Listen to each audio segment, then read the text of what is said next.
Isewe, asinga de kukaro nyunyi. Bane makaro, bane makaro. Bane uoi, bane uoi. Bane makaro, bane makaro. Bane uoi, bane uoi.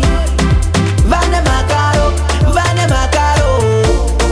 Bane uoi, bane uoi. Bane makaro. Pati noche manenzara, ivo pizi kufara bakakuta. Tichishanda mwetu wese kuti mugove ubude chinoshusha. Kananewe gaya, ino itagere iyoyo. Kananewe gaya, shino itagere izozo. Kuti uchishandire, kanzuru mugotsi ikuda padiki ipapo.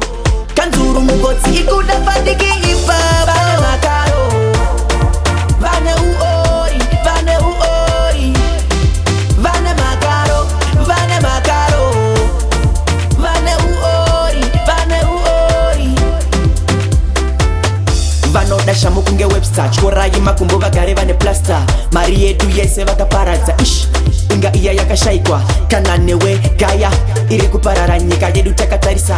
Mwari we burukai zvoitika pazimba izvi amashura. Mbuya nehanda nasekuruka gubi mushawa kuparara. Mbuya nehanda nasekuruka gubi mushawa makaro.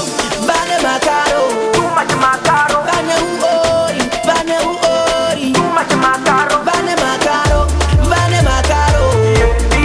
Bane uoi, bane uoi. Too much makaro. Bane makaro. Pati noche manenzara, ivo pizi kufara bakaguta.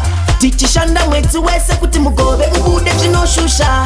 Kananewe gaya, ino itagere iyoyo. Kananewe gaya, shino itagere izozo. Kuti uchishandire, kanzuru mugotsi ikuda padiki ipapo. Kanzuru mugotsi ikuda padiki ipapo. Karo, bane uoi, bane uoi.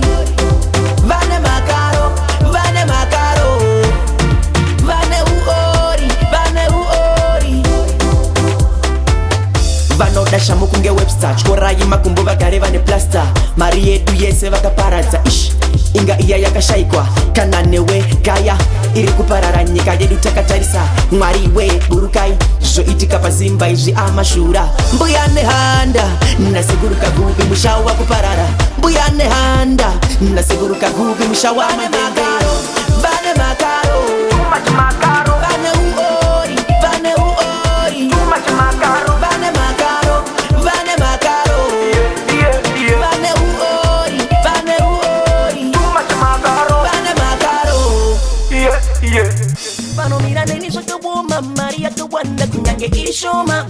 Ndai kwire nekutsika sendiri mugomo. Ndichutumirwa zvitoma nezvikwambo. Asitarirai nasindiri pano. Totindatsika maine kundipa mazano. Atsaleporo fura ine pano. Tapinda mutana taimufambira musango. Maketo yuti simudzaima ukusitiri pamusangano.